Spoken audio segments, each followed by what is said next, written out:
Hello everyone, welcome back to the channel. In today's video, I'm going to be showing you some of the finger tricks that every single cuber should know.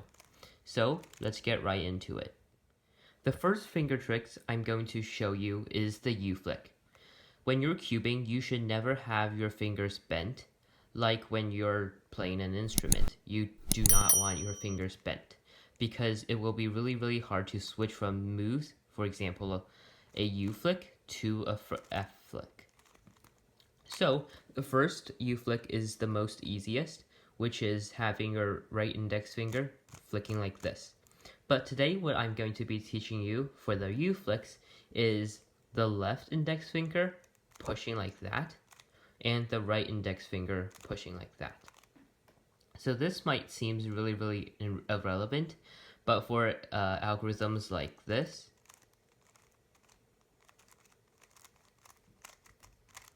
it's really important that you can do the U-flicks like that or that like that.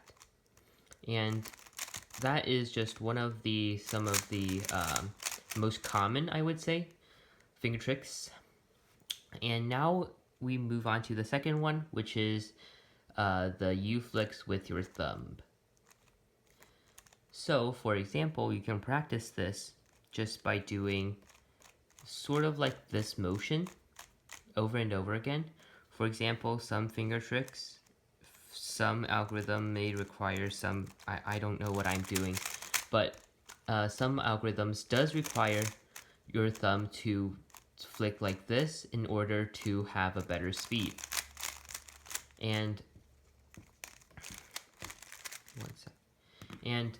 by achieving that, you could also have a more fluent execution and also a more fluent solve. So the third one I'm going to be teaching you guys is the most common U2 flick.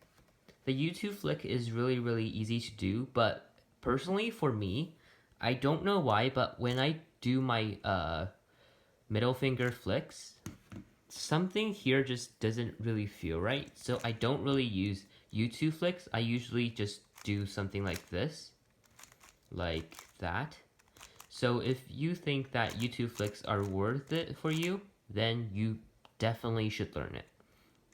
If you think it's not relevant, then you could do something like this, but is really hard. So I just do this.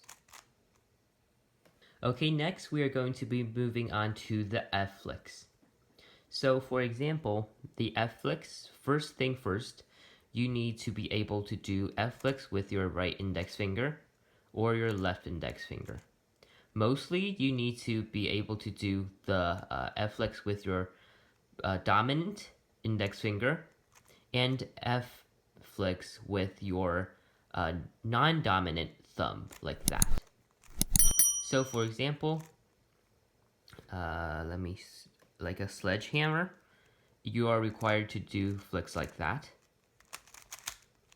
And also, for example, like the JB Perm algorithm, you're supposed to do a flick like that. So yeah, that is the two F flicks. And for the thumb flicks, there are algorithms, I believe, this. Yeah. Sorry, I just forgot the name. I'm not sure what alg that actually is, but it is the sort of this case alg, and that requires something like this. Whoa, I think I just messed up, but you get the idea. You need to be able to do your F flicks with your index fingers and also your thumbs. Now let's move on to some of the more advanced ones. You need to be able to do D2 flicks with one of your hands. For example, for me, I just feel left hand is the more easiest, so I just learned the left hand. And this will be really important in algorithms like this.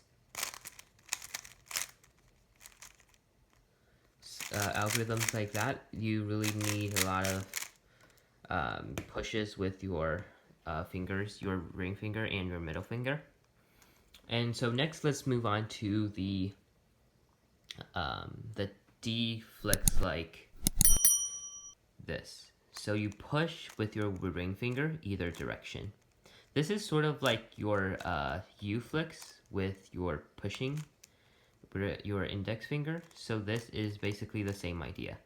This occurs a lot in EPIRM, like the corner only ones.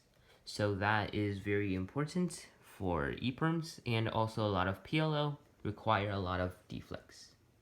Next, let's move on to the middle layer turns.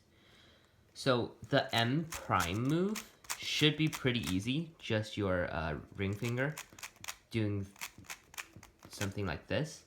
But something that I really want to talk about here today is the M moves. So you push your ring finger downwards like that, and that is occurs in a lot of algorithms. For example, like this, and also this.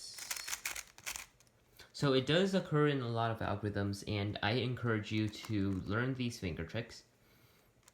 And of course, there is also the S moves. This occurs way less often, but some of the faster swag algorithms do require S moves. For example, this algorithm. It is really fast, and it is my main algorithm right now for the UB-perm. I just feel it's really comfortable, but you really need your S-perms. For example, also here is another algorithm. You should be able to at least do that S move with both of your index fingers, or your middle or ring fingers like that. So yeah, that is about it for this video. I'll see you guys in the next video. And remember to subscribe and like this video. Bye!